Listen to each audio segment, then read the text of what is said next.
UP और बिहार मिलकर के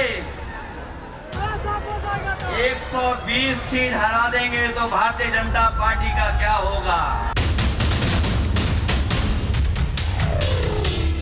फिर एक बार,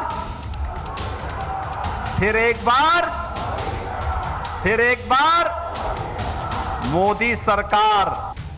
सियासी सरगर्मियां तेज हैं। लोकसभा चुनाव का मिशन मोड ऑन हो चुका है, जिसकी तस्दीक बिहार से लेकर यूपी तक आई ये तस्वीरें कर रही हैं।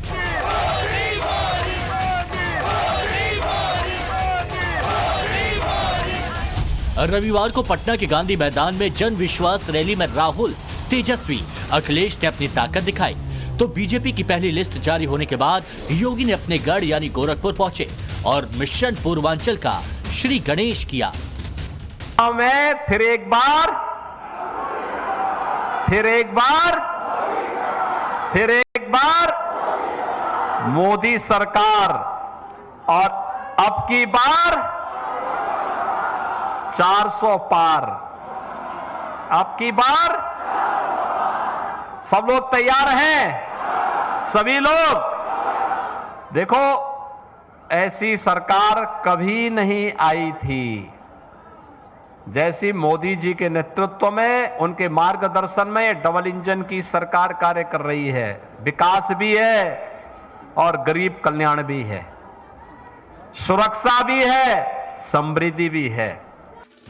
लोकसभा चुनाव की तारीखों के ऐलान से पहले ही बीजेपी की पहली लिस्ट का आना, पहली लिस्ट में यूपी से 51 उम्मीदवारों का ऐलान, उसमें भी 47 पुराने चेहरों पर दांव लगाना, यह साबित कर रहा है कि यूपी को लेकर बीजेपी फुल कॉन्फिडेंस में है। मोदी का मिशन 400 पूरा करने के लिए बीजेपी का फोकस यूपी की 80 सीटों पर है और यूपी की 80 सीटें जीतने के लिए टारगेट यूपी के पूर्वांचल पर है। पूर्वांचल के 25 जिलों की करीब 27 सीटें साधने में जुट गई है बीजेपी। फॉर्मूला वही पुराना है, काशी में मोदी, गोरखपुर में योगी।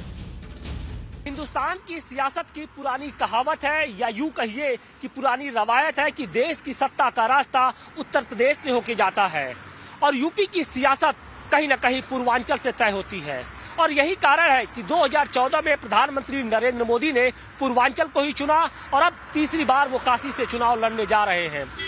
जबकि गोरखपुर में योगी आदित्यनाथ के दूत कहे जाने वाले रवि किशन मैदान में है। किशन को फिर से प्रत्याशी बनाया गया है। सब लोग सहमत हैं ना? सभी लोग रवि किशन बनकर के ही वोट मांगने के लिए घर घर जाएंगे। तैयार हैं? रवि किशन की तरह एक्टिंग मत करने लग जाना, वोट मांगना है। पूर्वांचल के सियासी गणित पर गौर करें तो यहां बीजेपी की स्थिति काफी मजबूत है। बीजेपी ने 2014 के लोकसभा चुनाव में 27 में से 25 सीटों पर जीत दर्ज की थी, जबकि 2019 के लोकसभा चुनाव में उसे 27 में से 22 सीटों पर कामयाबी मिली थी। हुए लोकसभा चुनाव में पूर्वांचल में गाजीपुर, घोसी, आजमगढ़, लालगंज, जौनपुर, अंबेडकर नगर की सीटों पर बीजेपी को हार का सामना करना पड़ा था। हालांकि आजमगढ़ में हुए उपचुनाव के बाद बीजेपी वो सीट जीत गई, लेकिन साख का सवाल बनी घोसी की सीट पर उपचुनाव में हार का सामना करना पड़ा।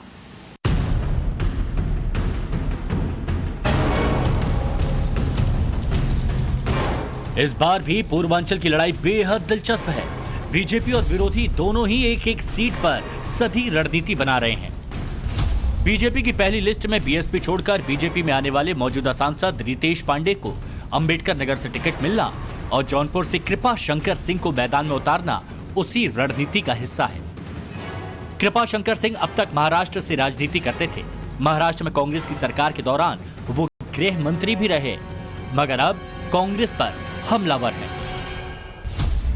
असल में यूपी का जौनपुर जंग का मैदान बनने को तैयार है, क्योंकि बीजेपी ने जैसे ही कृपा शंकर के नाम का ऐलान किया, उसके कुछ ही घंटों के भीतर बीजेपी से टिकट की आस लगाए बैठे पूर्व सांसद और बाहुबली धनंजय सिंह ने भी चुनाव लड़ने का ऐलान कर दिया। धनंजय सिंह ने एक्स पर लिखा, साथियों तैयार रहिए, लक्ष्य बस एक, लोकसभा 73 जौनपुर। जौनपुर लोकसभा चुनाव का मुख्य मुकाबला अभी तक बीजेपी और समाजवादी पार्टी के बीच माना जा रहा था, लेकिन ऐसे में अगर बाहुबली धनंजय सिंह चुनावी मैदान में उतरते हैं तो कहीं न कहीं बीजेपी का समीकरण बिगड़ सकता है। धनंजय सिंह जेडीयू के राष्ट्रीय महासचिव हैं, वो राजपूत समाज से आते हैं। इसके अलावा उनका क्षेत्र में अच्छा खासा जनाधार है और साथ ही एक बड़े वोट बैंक पर उनका मजबूत पकड़ माना जाता है। लेकिन एक सत्य ये भी है कि साल 2014 से लेकर चाहे 2017 हो या फिर 2022 के चुनाव में उन्हें लगातार करारी हार का सामना करना पड़ा है। राजनीतिक समीकरणों के कारण पिछले कई चुनावों में बीजेपी जौनपुर से ठाकुर समुदाय के उम्मीदवार ही उतार रही है, मगर इस बार बीजेपी उम्मीदवार कृपाशंकर सिंह और धनंजय सिंह दोनों ही ठाकुर समुदाय से हैं। ऐसे में यदि धनंजय सिंह चुनाव में उतरते हैं तो ठाकुर समुदाय के वोटों में बंटवारा हो सकता है। राजनीति के जानकारों की माने तो इसका लाभ एसपी बीएसपी चाहे जिसे मिले, मगर नुकसान बीजेपी का होगा। जहां तक मैं समझता हूं बड़े बड़े दल धाराशाही हो चुके हैं, जो चाहे क्षेत्रीय दल हो चाहे राष्ट्रीय पार्टी हो, सब धाराशाही हो गए हैं और अपने आप को सब लोग अपना वजूद बचाने के लिए इस समय सभी लोग लगे हैं। और रही बात निर्दलीय कोई अगर चुनाव लड़ने आता है तो मैं नहीं समझता हूं कोई असर पड़ेगा। और हमेशा वो चुनाव लड़े हैं और अब की बार भी लड़े, उससे कोई दिक्कत भारतीय जनता पार्टी पे नहीं होना है। अब सवाल यह है कि इस स्थिति में अखिलेश क्या करेंगे? क्या अखिलेश पहले से ये जानते थे कि धनंजय सिंह के साथ खेला होगा? क्या वो बीजेपी को हराने के लिए जौनपुर में बाहुबली धनंजय सिंह को सपोर्ट करेंगे? ऐसा इसलिए कहा जा रहा है क्योंकि आपराधिक और विवादित पृष्ठभूमि के कारण ही बीजेपी ने धनंजय सिंह को टिकट नहीं दिया, लेकिन अखिलेश को इससे शायद कोई दिक्कत नहीं है। उदाहरण गाजीपुर है, जहां माफिया और बाहुबली मुख्तार अंसारी के भाई अफजाल अंसारी समाजवादी पार्टी के उम्मीदवार हैं, जो खुद भी सो कॉल्ड बाहुबली हैं। उन्हें डर है कि ये ताकत मिलकर के ये गठबंधन बन करके उनको हटाने का काम करेगा। इसलिए मैं आपसे कहना चाहता हूं 120 हटाओ, देश बचाओ, भाजपा हटाओ, संविधान बचाओ, भाजपा हटाओ, देश बचाओ, भाजपा हटाओ, आरक्षण बचाओ, भाजपा हटाओ, नौकरी पाओ, भाजपा हटाओ, संकट मिटाओ। राजनीति संभावनाओं का खेल है और अखिलेश एक एक सीट के लिए गोटी बैठा रहे हैं। जाहिर है समीकरण कुछ भी बन सकता है। अगर अखिलेश धनंजय को सपोर्ट करते हैं तो धनंजय सिंह अफजाल अंसारी के साथ आ सकते हैं। ऐसे में अतीक का परिवार कैसे पीछे रहेगा? जाहिर है प्रयागराज से अतीक के परिवार का भी साथ आ सकता है। सवाल यही है, क्या पूर्वांचल के बाहुबली एक बार फिर हाथ मिलाकर योगी को रोकने की कोशिश करेंगे? अगर ऐसा हुआ तो आने वाले लोकसभा चुनाव में यूपी में एक बार फिर योगी वर्सेस बाहुबली वाली सियासी जंग देखने को मिल सकती है। हालांकि योगी के चेहरे पर इसे लेकर कोई शिकन नहीं है, वो अपने काम में पूरी शिद्दत से जुटे हुए हैं। माफियाओं पर उनका एक्शन जारी है। इसी कड़ी में माफिया अतीक अहमद की नोएडा वाली कोठी जल्द कुर्क की जाएगी। मन्नत नाम की इस कोठी की कुल कीमत 3 करोड़ 70 लाख रुपए है। वहीं उमेश पाल हत्याकांड में अतीक के बेटे उमर और अली को भी आरोपित बनाया गया है। बी वारंट तामील हो चुका है। अली और उमर को कोर्ट में पेश किए जाने की तैयारी है। वहीं वक्फ की 50 करोड़ की जमीन हथियाने के मामले में अशरफ के साले सद्दाम पर भी शिकंजा कसा जा रहा है। जहां तक सियासी चुनौतियों से निपटने का सवाल है तो योगी के पास पूरा प्लान पहले से तैयार है। 24 में इलेक्शन होने जा रहे हैं। इसी मार्च महीने में नोटिफिकेशन जारी होगा। नोटिफिकेशन में जब चुनाव के परिणाम चुनाव चलेंगे उस समय हमारा नारा होना चाहिए, फिर एक बार मोदी सरकार, फिर एक बार मोदी सरकार का मतलब 2024 में, जब मई 2024 में प्रधानमंत्री मोदी जी तीसरी बार देश की बागडोर संभालेंगे तो भारत दुनिया की तीसरी बड़ी अर्थव्यवस्था के रूप में आगे बढ़कर के एक विकसित भारत की परिकल्पना को साकार करेगा। टारगेट 80/80 के अचीवमेंट का है, लिहाजा समीकरण साधे जा रहे हैं। बीजेपी ने अखिलेश से जयंत को अलग करके जाट वोटर्स को साधा, तो अब पूर्व गवर्नर और जाट नेता सत्यपाल मलिक को इंडिया अलायंस के उम्मीदवार के तौर पर मोदी के खिलाफ वाराणसी से उतारने की अटकलें तेज हो गई हैं। पहले यहां कांग्रेस के प्रदेश अध्यक्ष अजय राय का नाम सामने आ रहा था। उधर पूर्वांचल की आजमगढ़ सीट पर भी जंग जबरदस्त है। बीजेपी ने पहली लिस्ट में यहां धर्मेंद्र यादव को हराने वाले भोजपुरी एक्टर दिनेश लाल निरहुआ पर फिर से भरोसा जताया, तो अखिलेश ने धर्मेंद्र की हार का कारण बने मायावती के करीबी गुड्डू जमाली को अपनी पार्टी में शामिल करा के चुनाव को बेहद रोचक बना दिया। लोकसभा उपचुनाव में गुड्डू जमाली को 2.66 लाख वोट मिले थे और एसपी के धर्मेंद्र यादव इस चुनाव में करीब 8000 मतों से हार गए थे। अब खबर यह है कि आजमगढ़ सीट फिर से जीतने की रणनीति के साथ ही जमाली को विधान परिषद भेजा जा रहा है और निरहुआ के सामने अखिलेश यादव का लड़ना भी तय माना जा रहा है। हालांकि इसका औपचारिक ऐलान अभी नहीं किया गया है। कुल मिलाकर कहें तो पूर्वांचल की लड़ाई जबरदस्त हो चली है।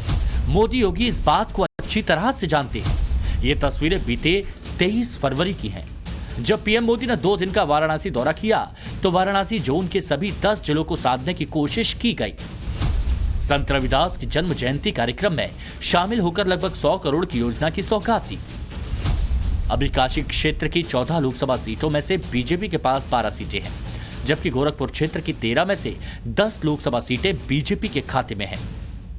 पूर्वांचल की अहमियत को देखते हुए ही मोदी और योगी ने बीते 6 सालों में पूर्वांचल के विकास पर फोकस किया है। Purvanchal expressway, Gorakhpur link expressway, Ballia link expressway जैसी बड़ी परियोजनाएं धरातल पर उतारी हैं। वहीं अयोध्या में भव्य राम मंदिर, काशी विश्वनाथ कॉरिडोर, कुशीनगर में इंटरनेशनल एयरपोर्ट ने बीजेपी का ग्राफ काफी ऊपर बढ़ा दिया। राम मंदिर के भव्य उद्घाटन के बाद आई प्रचंड राम लहर में तो विरोधी कहीं टिकते नजर नहीं आ रहे। कुछ नहीं कर सकते। और आज तो देखिए, कांग्रेस के समय, विरोधी दलों के समय में गोरखपुर का खाद कारखाना बंद हुआ। मोदी जी की सरकार आई, मोदी जी ने उसको चालू कर दिया। फर्टिलाइजर कारखाना चालू हो गया ना, चालू हो गया ना। गोरखपुर में एम्स बन गया है ना। आपका ये 4 लेन की सड़क बन गई है ना। और सड़क बनने के साथ यहां पे वेटनरी कॉलेज का शिलान्यास का कार्यक्रम, इसमें युद्ध स्तर पर कार्य आगे बढ़ेगा ना। योगी सरकार ने पूर्वांचल में कानून व्यवस्था को सुधारने के लिए माफियाओं पर नकेल कसी।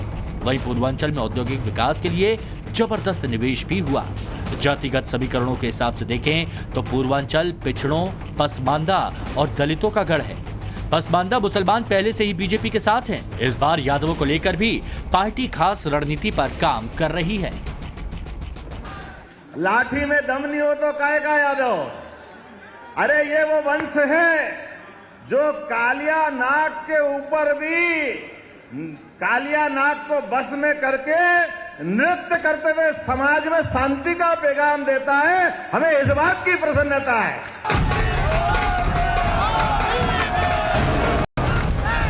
बीजेपी को यूपी की सभी 80 सीटें जीतने का भरोसा इसलिए है क्योंकि जातिगत समीकरणों के साथ ही उसके पास राम है, मोदी है और योगी का काम है। Bureau report, times now Bharat.